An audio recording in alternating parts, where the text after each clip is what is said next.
Hello class, मैं स्नेहा स्वागत करती हूँ आपका मेरे चैनल पर। हम पढ़ रहे थे साइंस क्लास 9th की, जिसमें हमने यूनिट 1 ख़त्म कर ली थी। हम यूनिट 2 पढ़ रहे थे और इसमें भी हमने सॉल्यूशंस जो कि होमोजीनियस मिक्सचर थे उनको देख लिया था। अब इसके बाद हमने जो अपनी लास्ट क्लास छोड़ी थी वो सस्पेंशन पर छोड़ी थी। सस्पेंशन क्या था? एक हेट्रोजीनियस मिक्सचर था और अब हम इसके आगे ही क्लास को कंटिन्यू करेंगे। तो हमारे पास एक वर्ड आता है कॉन्सेंट्रेशन।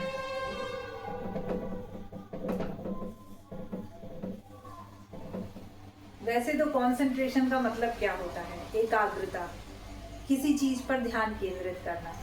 इसी तरह अगर देखें तो केमिस्ट्री की भाषा में किसी सॉल्यूशन के साथ जब इस शब्द का प्रयोग किया जाता है, जैसे कॉन्सेंट्रेटेड सॉल्यूशन,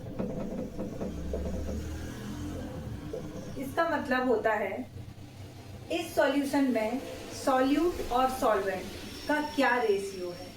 हमने इसकी पहले वाली क्लास में बहुत अच्छे से समझा था कि यदि कोई बीकर है, कोई ग्लास है, उसमें वाटर है और उस वाटर में हम शुगर पार्टिकल्स को घोलते हैं, शुगर पार्टिकल्स को डालते हैं, तो ये जो शुगर पार्टिकल्स हैं ये हो जाएंगे आपके सॉल्यूट और ये जो वाटर है ये हो जाएगा आपका सॉल्वेंट। तो कॉन्सेंट्रेटेड सॉल्यूशन का मतलब है, या सॉल्यूशन का कॉन्सेंट्रेशन का मतलब है कि कितने अमाउंट ऑफ सॉल्यूट कितने अमाउंट ऑफ सॉल्वेंट में घुला हुआ है। ठीक है, ये 2-3 तरीके से ये कैलकुलेट किया जाता है। जैसे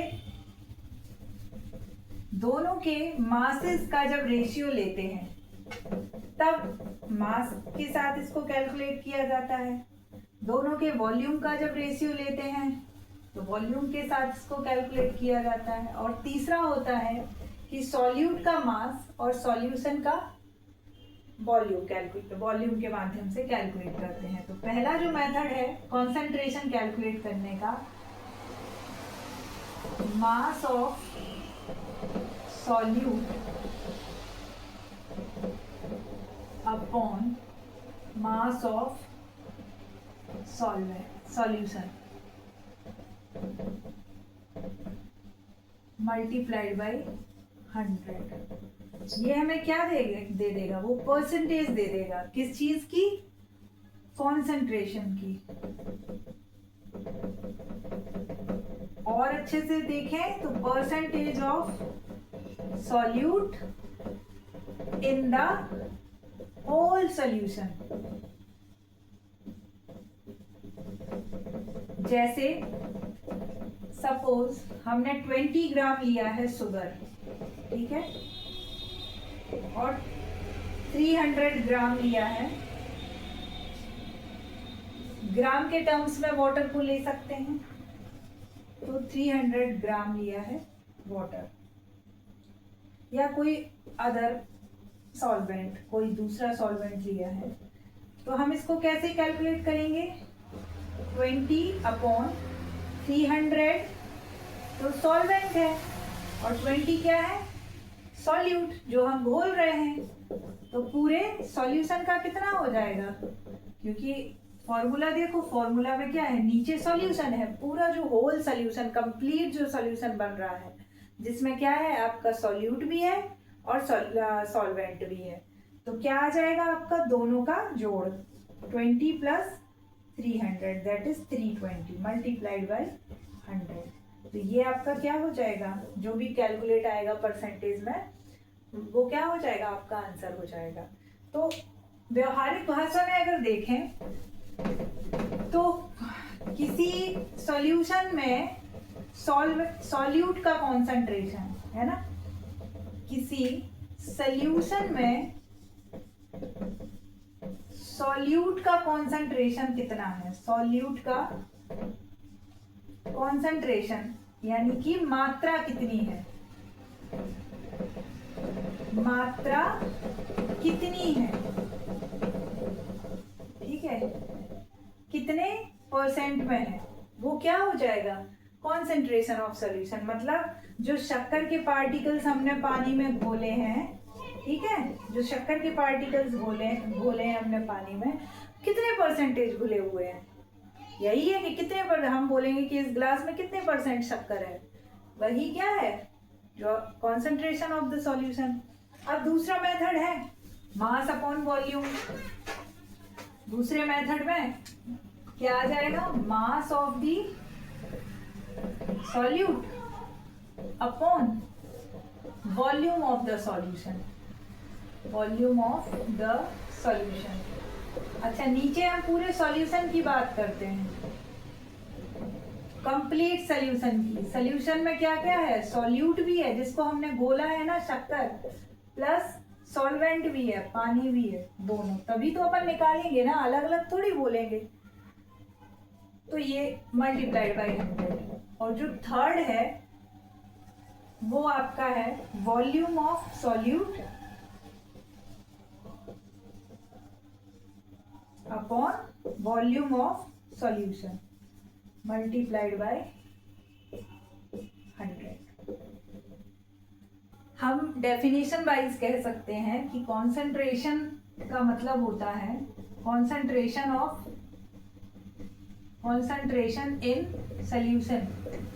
इसका मतलब होता है द अमाउंट, आप चाहें तो राइट डाउन कर सकते हैं ये definitions, the amount of solute dissolved in the solution। कितना अमाउंट सॉल्यूशन में सॉल्यूट का है, मतलब जिस चीज को हम घोल रहे हैं वो पूरे सॉल्यूशन में कितनी है, वो क्या होगा, आपका कॉन्सेंट्रेशन होगा। अब 2-3 टाइप के कॉन्सेंट्रेशन है डिपेंडिंग अपॉन दी कि कितना घुला हुआ है, ज्यादा घुला हुआ है, कम घुला हुआ है, या पर्याप्त घुला हुआ है। पर्याप्त मीन्स सफिशिएंट घुला हुआ है। तो इसका मतलब क्या, 3 तरीके के हैं। एक तो डाइल्यूट है, डाइल्यूट कॉन्सेंट्रेशन है, एक कॉन्सेंट्रेटेड है, और अगला है सैचुरेटेड। तो जो डाइल्यूट कॉन्सेंट्रेशन है इसमें क्या होता है कि जो सॉल्वेंट है वो कैसा होता है, मोर होता है, काफी ज्यादा होता है ना। जैसे जरा सी शक्कर हम लें, मतलब आधा चम्मच शक्कर को हम 1 लीटर पानी में घोलते हैं, तो यहाँ पे क्या है, जो सॉल्यूशन है उसमें सॉल्यूट की मात्रा, शक्कर की मात्रा बहुत ही कम है, हमें तो टेस्ट भी नहीं आएगा। तो क्या होता है कि जब सॉल्यूट कम हो, काफी कम हो, और सॉल्वेंट कैसा हो, बहुत ज्यादा हो, और उस समय पे जो सॉल्यूशन बनता है वो कैसा बनेगा, डाइल्यूट सॉल्यूशन बनेगा। फिर आते हैं कॉन्सेंट्रेटेड। कॉन्सेंट्रेटेड में क्या होता है कि सॉल्यूट जो होता है वो क्या होता है, काफी अमाउंट में होता है ना, अमाउंट इज मच मोर। शक्कर वाले एग्जाम्पल में देखते हैं, सपोज हमने हाफ ग्लास ऑफ शक्कर लिया, शुगर कितनी ली, आधा ग्लास ली, और उसको सिर्फ 2 ग्लास पानी या 1 ग्लास पानी में घोल दिया, तो अभी क्या है, वो आपको ज़्यादा मीठा महसूस होगा, आप बहुत उसको महसूस कर पाएंगे उसकी मिठास को। क्यों, क्योंकि उसमें शक्कर की क्वांटिटी कैसी है, बहुत ज़्यादा है। तो ऐसे सॉल्यूशन कैसे होते हैं, कॉन्सेंट्रेटेड सॉल्यूशन होते हैं। फिर एक सॉल्यूशन आते हैं आपके कौन से, सैचुरेटेड सॉल्यूशन। इसका मतलब होता है कि एक, यहाँ पे लिख देती हूँ, एक फिक्स टेम्परेचर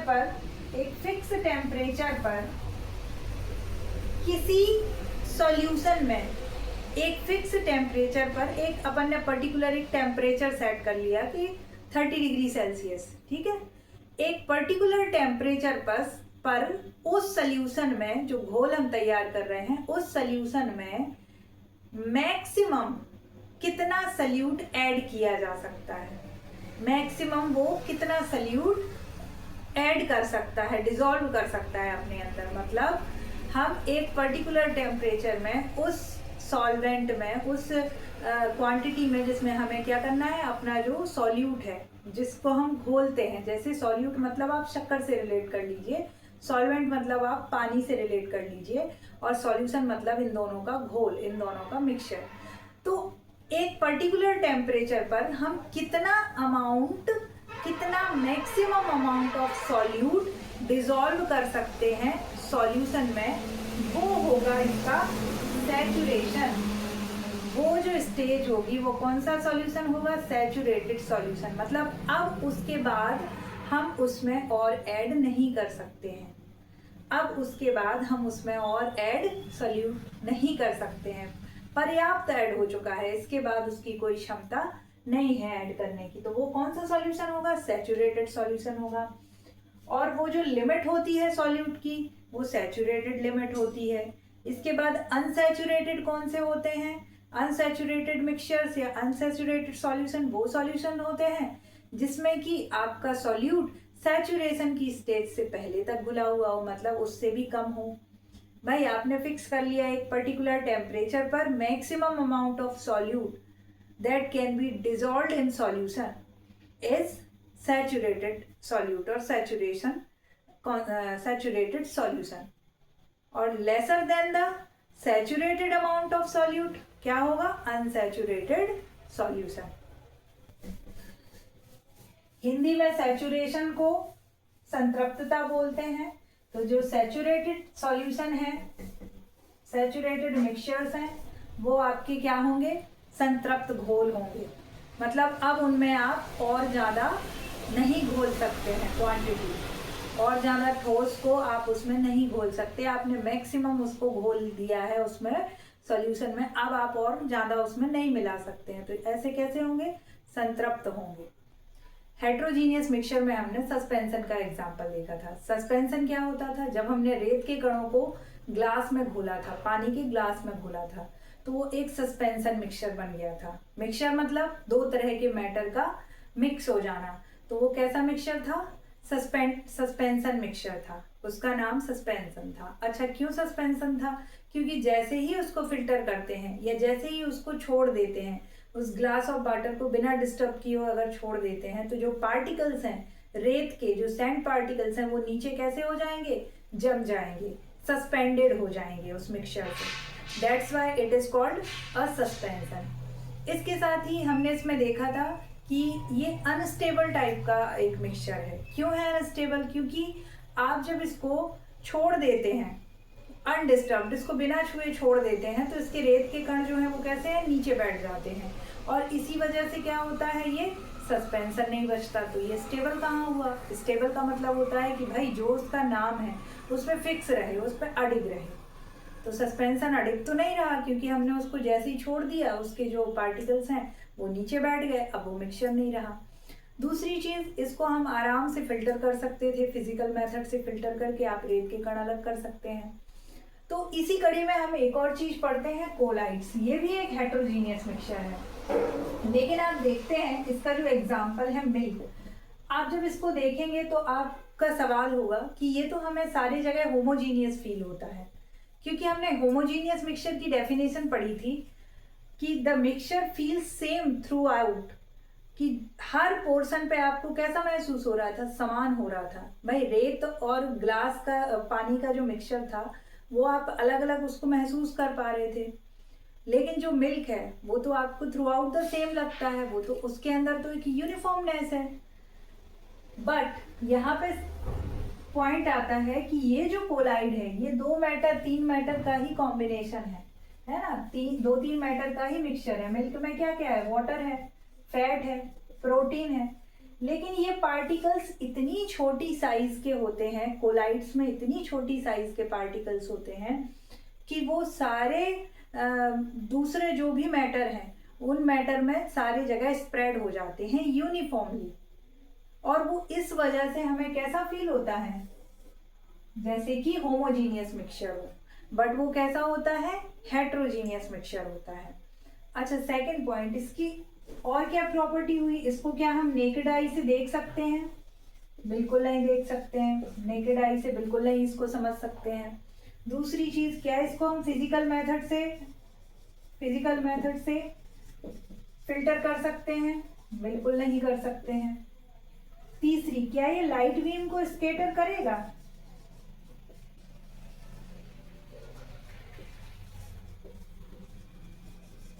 बिल्कुल करेगा, है ना। ये लाइट बीम को स्केटर करेगा क्योंकि इसके अंदर छोटे छोटे पार्टिकल्स हैं और वो क्या करते हैं, लाइट बीम को स्केटर करते हैं, फैला देते हैं। और जैसे ही वो लाइट बीम को फैलाते हैं तो हमें लाइट का क्या दिखाई देने लगता है, पाथ दिखाई देने लगता है। इन्हीं बेसिस पे हमने पहले की भी जो मिक्सचर्स थे उनकी प्रॉपर्टीज पढ़ी हैं और इन्हीं बेसिस पे हम कोलाइड की भी प्रॉपर्टी पढ़ते हैं। आजकल एक वीडियो काफ़ी वायरल हो रहा है, सभी लोग उस पर ट्रेंड बना रहे हैं। हम एक पानी का ग्लास लेते हैं और उसमें हल्दी को डिजोल्व करते हैं और नीचे हमने मोबाइल की फ्लैश लाइट लगा के रखते हैं, तो क्या होने लगता है, हल्दी के पार्टिकल्स जो हैं बहुत आराम से हमें दिखाई देते हैं। आप भी करके देखिए। तो ये जो ट्रेंड वीडियो है ये साइंस ही है, टिंडल इफेक्ट, यहाँ उसका नाम लिख दिया गया है। तो क्या होता है कि ये जो टिंडल इफेक्ट है इसके अकॉर्डिंग एक मिक्सचर से जो कि क्या है, कोलाइड है, तो एक कोलाइड से जब लाइट बीम एक कोलाइड पे डालते हैं तो क्या दिखाई देता है, लाइट बीम एक कोलाइड पे डालते हैं, वो कोलाइड में जो पार्टिकल्स हैं, छोटे छोटे पार्टिकल्स हैं, वो पार्टिकल्स, ये क्या हुए, पार्टिकल्स, ये पार्टिकल्स क्या कर देते हैं, लाइट बीम को स्केटर कर देते हैं। ये जो लाइट बीम गई इसको क्या कर दिया, स्केटर कर दिया इन पार्टिकल्स ने। तो ये जो हल्दी वाला जो एक खेल चल रहा है, ट्रेंड चल रहा है, उसमें एक चम्मच ली ऐसे तरीके से, और इसमें क्या है, हल्दी है, नीचे क्या रखा है हमारा, मोबाइल, और उसका क्या ऑन है, फ्लैश ऑन है। तो जैसे ही ये हल्दी इसमें जाती है और यहाँ पे क्या, हमें उसके पार्टिकल्स बहुत अच्छे से दिखाई देते हैं, लाइट का पाथ दिखाई देता है कि ये लाइट कैसे है, ऐसे है। तो ये जो इफेक्ट है कि किसी कोलाइड में लाइट बीम जब डालते हैं, किसी कोलाइडल मिक्सचर में लाइट बीम जब डालते हैं तो उसका पाथ विजिबल हो जाना, वो लाइट बीम की स्कैटरिंग हो जाना, किनके माध्यम से, पार्टिकल्स के माध्यम से, तो उसको क्या बोलते हैं, टिंडल इफेक्ट बोलते हैं। तो ये जो हल्दी वाला ट्रेंड है, या हम एक मिल्क लें एक ग्लास में, ये मिल्क है इसमें से, या फिर हम बात करें किसी ऐसे घने जंगल की जहाँ पे बहुत सारे पेड़ लगे हुए हों और सूरज की रोशनी आ रही हो, तो वहाँ पे भी टिंडल इफेक्ट दिखाई देता है। और बात करें तो घने कोहरे में जब लाइट की रोशनी पड़ती है, अब कोहरा में क्या है, आपके फॉग में क्या रहता है, वाटर ड्रॉपलेट्स होते हैं वातावरण में, छोटी छोटी पानी की बूंदें होती हैं, काय में घुली होती है वो पानी की बूंदें, हवा में, गैस में, तो क्या होता है, वहां पे लिक्विड होता है, काहे में, गैस में।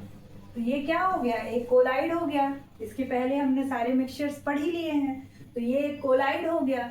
और इस कोलाइड में लाइट की जब बीम जाती है, जब रोशनी आती है, तो वो कैसी फैलती हुई दिखती है, हम उसका पूरा पाथ देख सकते हैं, पूरा रास्ता देख सकते हैं, वो जो लाइट बीम ट्रेवल कर रही है, तो वो क्या हो गया, टिंडल इफेक्ट हो गया।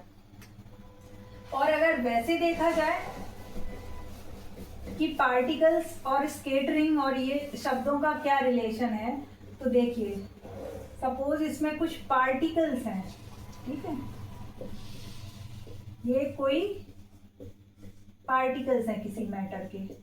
अब क्या है, जैसे ही हमने लाइट डाली इस पर, ये कोई लाइट का सोर्स है, ठीक है, ये लाइट का सोर्स है, हमने लाइट डाली, तो ये पार्टिकल्स के वजह से ये लाइट क्या होगी, पार्टिकल्स के वजह से ये लाइट क्या होगी, डेविएट होगी अपने पाथ से। तो यही क्या है, स्केटरिंग है।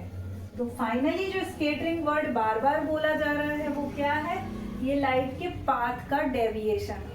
तो टिंडल इफेक्ट में क्या आता है कि ऐसा मिक्सचर जहाँ पे पार्टिकल्स के वजह से लाइट बीम कैसी हो रही है, स्केटर हो रही है, और उसका पाथ क्या हो रहा है, विजिबल हो रहा है, वो क्या हो जाता है, टिंडल इफेक्ट हो जाता है। हमने टिंडल इफेक्ट में फॉग की बात की है और मिल्क की बात की है, इसके साथ ही अभी हल्दी और पानी का एग्जाम्पल वो भी बात की है। तो जैसे फॉग की बात करें, है ना, कोलाइड है ये, ठीक है, फॉग की बात करें तो फॉग क्या है, वाटर ड्रॉपलेट्स जो हैं, वाटर ड्रॉपलेट्स, पानी की छोटी छोटी बूंदें, वो किस में खुली हुई हैं, एयर में, है ना, ये बूंदें हैं पानी की, और ये किस में घुली हुई हैं, हवा में। तो ये जो सॉल्यूट टाइप चीज है, ये सॉल्यूट लाइक चीज है ना। जैसे कोई सॉल्यूट, जैसे शक्कर को घोल रहे हो हम पानी में, तो ये क्या है, सॉल्यूट लाइक चीज है। और ये क्या है, एक सॉल्वेंट लाइक चीज है, सॉल्वेंट लाइक। वहां पे हम सॉल्यूट किसको बोल रहे थे, शक्कर को, शुगर को, और सॉल्वेंट किसको बोल रहे थे, जिसमें घोल रहे थे, वाटर को। तो यहाँ पे ये जो एयर है, ये क्या है, आपकी सॉल्वेंट टाइप चीज है। तो इसको सॉल्यूट और इसको सॉल्वेंट ना बोलकर इनको एक नाम देते हैं। क्या नाम देते हैं, इनको नाम देते हैं डिस्पर्स्ड, डिस्पर्स्ड फेस और डिस्पर्स्ड, डिस्पर्सिंग मीडियम। नाम से ही समझ में आ रहा है, जिसको हम घोल रहे हैं या जो सॉल्यूट के जैसा है वो डिस्पर्स्ड फेज होगा, और जो सॉल्वेंट के जैसा है वो डिस्पर्स्ड मीडियम होगा। तो depending upon the dispersed phase and dispersing medium, इसको अब अलग अलग नाम दिया गया है। जैसे फॉग किसको नाम दिया गया है, जहां लिक्विड किसमें है, गैस में है, क्योंकि वाटर ड्रॉपलेट क्या हुआ, लिक्विड हुआ, और एयर क्या हुई, गैस हुई। तो लिक्विड अगर गैस में है तो इसको क्या बोला गया है, फॉग बोला गया है।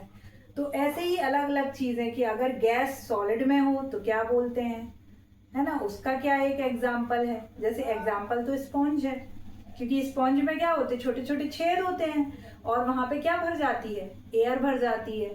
तो जब भी हम स्पॉन्ज को प्रेस करते हैं तो वो प्रेस हो जाता है। तो हम ऐसा थोड़ी बोलेंगे कि सॉलिड कंप्रेसिबल है, कंप्रेस हो गया, बिल्कुल नहीं बोलेंगे। वो तो एयर थी जो उसके अंदर ट्रैप हो गई थी, उसके छोटे छोटे छेदों में एयर ट्रैप हो गई थी, और जैसे ही हमने उसको दबाया वो एयर कैसी हो गई, रिलीज हो गई। तो ये इस कंफ्यूजन में मत रहिए कि सॉलिड जो है, स्पंज एक सॉलिड है और वो कंप्रेस होता है, बिल्कुल नहीं होता। Solids can not be compressible.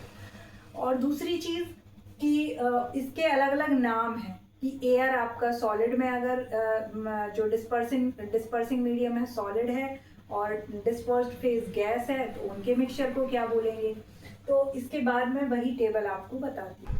तो यहाँ है आपका डिस्पर्स्ड फेज, और यहाँ है, सॉरी, हाँ, ये डिस्पर्स्ड फेज है और ये डिस्पर्सन मीडियम है, ठीक है।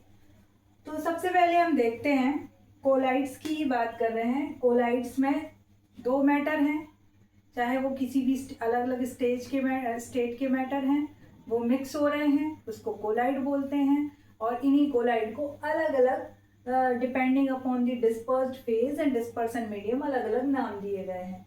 जैसे लिक्विड जब गैस में घोला जाता है, लिक्विड जब गैस में घोला जाता है, मिक्स किया जाता है, तो एरोसोल बोलते हैं उसको। क्या बोलते हैं, एरोसोल। इसका एग्जाम्पल है फॉग और क्लाउड। फॉग कैसे हुआ एग्जाम्पल, भाई लिक्विड गैस में है, तो फॉग में क्या है, पानी की छोटी बूंदें हैं, और वो किस में घुली हुई हैं, हवा में घुली हुई हैं। तो क्या हो गया, लिक्विड इन गैस, वो क्या हो गया आपका, एरोसोल। किसका एग्जाम्पल हो गया, लिक्विड इन गैस, एरोसोल, और एग्जाम्पल हो गया फॉग। इसी तरह क्लाउड भी है। सेकेंड हम देखते हैं सॉलिड इन गैस। जब सॉलिड किस में घुला हुआ हो, गैस में घुला हुआ हो। घुला हुआ से मतलब है कि एक जो है, कौन सा सॉल्वेंट है और कौन सा सॉल्यूट है, कौन सा डिस्पर्सिंग मीडियम है और कौन सा डिस्पर्स्ड फेज है। Dispersed phase as compare to dispersing medium थोड़ा कम होगा। तो सॉलिड इन गैस, इसको भी क्या बोलते हैं, एरोसोल बोलते हैं। तो हमने वैसे बेसिकली देखा एरोसोल कब कब होगा, जब जब गैस में कोई चीज घुली होगी, है ना। गैस में, एयर में, समझ लो एयर में कोई चीज घुली होगी, चाहे वो लिक्विड घुला हुआ हो चाहे वो सॉलिड घुला हो, उसको हम एरोसोल ही बोलेंगे। नाम में भी एरो है ना। तो इसका एग्जाम्पल क्या है, सॉलिड इन गैस का स्मोक और ऑटोमोबाइल एग्जॉस्ट। स्मोक कैसे हुआ, स्मोक क्या है, धुआं है, या ऑटोमोबाइल एग्जॉस्ट क्या हुआ, जो गाड़ियों से निकलने वाला धुआं है।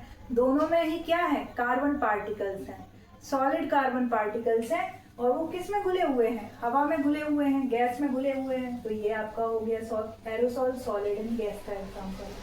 फिर आता है गैस इन लिक्विड। जब कोई गैस किस में घुली हुई हो, लिक्विड में घुली हुई हो, मिक्स हो, तो उसको बोलेंगे हम फोम। जैसे हमारी शेविंग क्रीम, जो शेव करते हैं वो देखते हैं कि शेविंग क्रीम कैसी होती है, बहुत ही फ्लफी नेचर की होती है, क्योंकि उसमें क्या है, एक लिक्विड में गैस भरी हुई है। जो लिक्विड है उसके पार्टिकल्स के बीच बीच में जो गैप है उसमें गैस को इंसर्ट कर दिया है, गैस को मिक्स कर दिया है, तो वो उसको क्या बोलेंगे, फोम बोलेंगे। जो हमारा साबुन का झाग भी आता है, हम जो सोप यूज़ करते हैं और उसको अच्छे थोड़े ज़्यादा पानी में अगर बार बार रब करेंगे तो एक झाग सा आ जाता है, वो भी वहाँ पे भी लिक्विड होता है और लिक्विड में क्या आ जाता है, गैस फिलअप हो जाती है, तो वो क्या है, वो भी फोम है आपका। लिक्विड इन लिक्विड क्या होता है, ये इमल्सन होता है। अब दो टाइप के लिक्विड हैं, जैसे मिल्क हुआ, जैसे मिल्क में वाटर है ना, और फेस क्रीम हुई। अब देखिए फेस क्रीम में क्या हो, बहुत सारे ऑयल्स मिले होंगे, तो वो सब लिक्विड इन लिक्विड के ही एग्जाम्पल हुए। जब दो लिक्विड एक दूसरे में मिक्स है तो क्या बन जाएगा, इमल्सन बन जाएगा। सॉलिड इन लिक्विड, इसको क्या बोलते हैं, सॉल बोलते हैं। अच्छा एक और चीज, अच्छा फिर हम देखेंगे फोम बाद में एक और। सॉलिड इन लिक्विड, इसको क्या बोलते हैं, सॉल बोलते हैं। अब सॉलिड क्या है, लिक्विड में घुला हुआ है, इसका एग्जाम्पल क्या है, मड है। मड क्या होता है, कीचड़। तो यहाँ पे क्या है, मिट्टी जो है, कचड़ा है, मिट्टी है, ये सब किस में घुला हुआ है, पानी में घुला हुआ है। सॉलिड इन लिक्विड, इसको बोलेंगे सॉल, और इसका एग्जाम्पल है मड। गैस इन सॉलिड, अभी क्या है, गैस है, काय में घुली हुई, सॉलिड में, जिसको हम क्या फिर से बोलेंगे, फोम। तो यहाँ पे एक ट्रिक है कि जब गैस में कोई चीज घुली हुई हो तो दोनों केस में एरोसोल बोलेंगे, है ना। और दूसरी ट्रिक क्या है कि जब गैस किसी भी चीज में, चाहे सॉलिड में चाहे लिक्विड में घुली हुई हो, तो क्या बोलेंगे, फोम बोलेंगे। तो इसका एग्जाम्पल क्या हुआ, स्पंज हुआ। स्पंज को जब हम दबाते हैं तो उसमें से एयर रिलीज हो जाती है, तो स्पंज तो एक सॉलिड है, उसके जो छोटे छोटे से उसमें जो होल्स हैं, तो वहाँ पे वैकेंट है, वहाँ पे क्या फिलअप हो जाती है, एयर फिलअप हो जाती है, और वो कैसा हो जाता है, कंप्रेसिबल हो जाता है। तो गैस इन सॉलिड का एग्जाम्पल क्या हुआ, स्पंज हुआ। लिक्विड इन सॉलिड का एग्जाम्पल क्या होगा, जेल होगा। अब आप बोलेंगे कि लिक्विड इन सॉलिड, इसका एग्जाम्पल बताइए कि लिक्विड सॉलिड में घुला हुआ है, तो कोई भी जेली है या चीज है या बटर है। अच्छा होता क्या है, जैसे बटर की बात करें, मक्खन की, तो बटर बाय बेसिक नेचर क्या है, सॉलिड ही है बाय बेसिक नेचर। किस तरह से, बटर में क्या होता है, फैट पार्टिकल्स होते हैं, प्रोटीन पार्टिकल्स होते हैं, तो वो एक तरीके से सॉलिड ही हैं। तो जब ये प्रोटीन और फैट पार्टिकल्स के बीच में वाटर इंसर्ट हो जाता है, वाटर मिक्स हो जाता है, मतलब वो पार्टिकल्स वाटर को कैप्चर कर लेते हैं, तब वो बटर बन जाता है। जो गीला वाला मक्खन है वो किस तरीके से होता है, जब हम उसको जो बटर जिस तरीके से बनाया जाता है और हम उसको मथानी से मथते हैं उसको, तो इस प्रोसीजर में, और आपने देखा होगा घड़े में अक्सर ये काम किया जाता है, ठंडे में, ठंडा दिए, क्योंकि वो सॉलिड होता है और उसमें हम क्या कर रहे हैं, वाटर इंसर्ट कर रहे हैं, वाटर मिक्स कर रहे हैं, तो ये क्या हो गया, लिक्विड इन सॉलिड। तो ये वाला जो है इसको क्या बोलेंगे, जेल बोलेंगे, और इसका एग्जाम्पल जेली है, चीज है, बटर है। फिर आते हैं सॉलिड इन सॉलिड, इसका एग्जाम्पल है कलर्ड ग्लास, क्योंकि जो ग्लास है वो तो सॉलिड है ही। अब जब उसमें उसको रंगीन बनाया जाता है तो उसमें क्या मिलाया जाता है, मेटल के ऑक्साइड्स मिलाए जाते हैं, तो वो क्या हो जाते हैं, मेटल तो आपके सॉलिड्स हैं, तो वो क्या हो जाता है, सॉलिड इन सॉलिड, और इसको क्या बोलते हैं, सॉलिड सॉल्ट। अब ये जो टेबल है ये आपको याद होनी चाहिए, और इसमें भी हर आपको ये पता होना चाहिए कि एरोसोल क्या होता है और एरोसोल का एग्जाम्पल क्या होता है। थोड़ा सा मैं ट्रिकी करने की कोशिश करती हूँ कि आपको ये याद रहे। जैसे अभी ही मैंने बोला था कि जब भी गैस में कुछ भी घुला हुआ हो, चाहे वो सॉलिड घुला हुआ हो और चाहे वो लिक्विड घुला हुआ हो, इसको हम हमेशा क्या बोलेंगे, एरोसोल बोलेंगे। बाकी एग्जाम्पल्स तो आप याद भी कर लें और समझ भी लें तो आपको हमेशा याद रहेंगे। दूसरा जो फोम वाला आता है ना, इसको भी अपन ट्रिक से कर लेते हैं, फोम वाले को भी ट्रिक से कर लेते हैं। सॉलिड में क्या है, जब अब गैस में क्या है, चाहे सॉलिड घुला हुआ हो चाहे लिक्विड घुला हुआ हो, उसको एरोसॉल ही बोलेंगे। और फोम में क्या है, जब गैस चाहे सॉलिड में घुली हुई हो और चाहे लिक्विड में घुली हुई हो, ठीक है, इसको बोलेंगे क्या हमेशा, फोम। ये देखिए गैस जो है याद रखने के लिए है कि गैस में अगर कुछ भी घुला हुआ हो तो एरोसॉल है, और गैस किसी में भी घुली हुई हो उसको फोम बोलेंगे।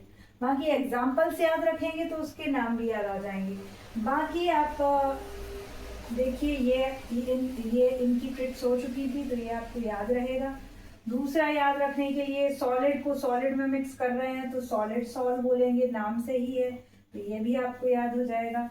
और तीसरा जो है सॉलिड एंड लिक्विड, ये आपको बिल्कुल अच्छे से याद रहेगा ही रहेगा, क्योंकि इसमें आप शक्कर और पानी भी देख सकते हैं, ठीक है, शक्कर पानी वाला एग्जाम्पल। ये सिर्फ ट्रिक के लिए है ना, कि उसको सॉल्यूशन बोलते थे शक्कर पानी को, तो सिर्फ ट्रिक के लिए इसको आप सॉल से याद कर सकते हैं। और बीच का बचता है आपका emulsion, that is liquid and liquid. तो यहाँ पे आपका ये चैप्टर ऑलमोस्ट फिनिश होता है। जो भी बचे हुए टॉपिक्स हैं या न्यूमेरिकल्स हैं वो मैं नेक्स्ट क्लास में बताऊंगी। बाकी आपके जो भी सजेशंस हों आप कमेंट्स में लिख सकते हैं। और आपका दिन शुभ हो, इसी कामना के साथ, थैंक यू ऑल।